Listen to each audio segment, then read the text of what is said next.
নমস্কার বন্ধুরা, সবাই কেমন আছেন? আমি আমার ভাইয়ের মেয়ে ভাইস্তিকে নিয়ে ডাক্তারের কাছে এসেছিলাম, শিশু ডাক্তার। তো আমার সাথে একটা ঘটনা হয়েছে যে পাশে আমার বাবু। তো ডাক্তারের কাছে গেলে রোগের কথা শুনলে মনে হয় কি অনিচ্ছা হয়ে যায়, বুঝছেন? এত রুগী ডাক্তারের কাছে, ডাক্তারেরও অভাব নাই আর রুগীরও অভাব নাই। আজকাল কোনো মানুষই বলে না যে আমি সুস্থ আছি।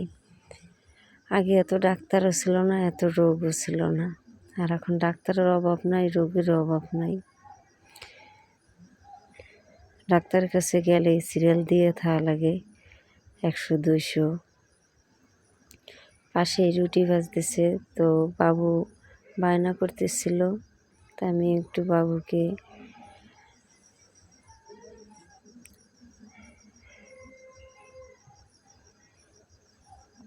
রুটি এনে দিলাম। সব শিশু,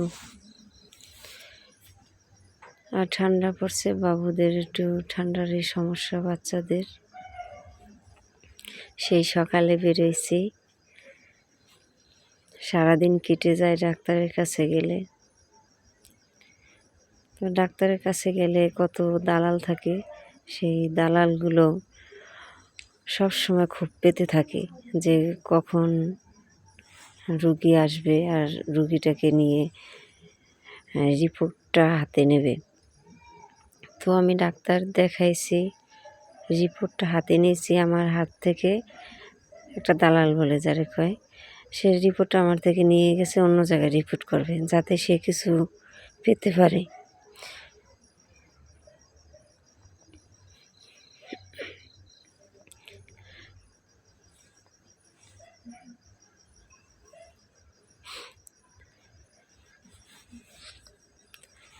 ডাক্তারদের এই আজকাল টাকা, যার যে টেস্ট না লাগে সে টেস্ট দেয়, যাতে ডায়াগনস্টিক সেন্টারের লাভ হয়।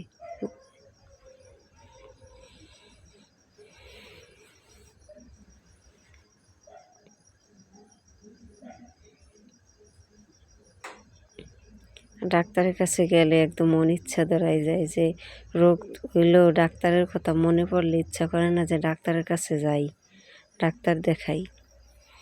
এত লোকের ভিড়, আর সারাদিন বসে থাকা লাগে ডাক্তারের দেখানোর জন্য।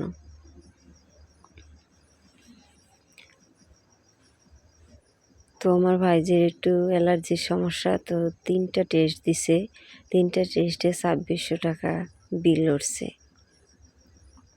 তো এরকমই ডাক্তারের কাছে গেলে টাকার একটা ভোর নিয়ে যাওয়া লাগে।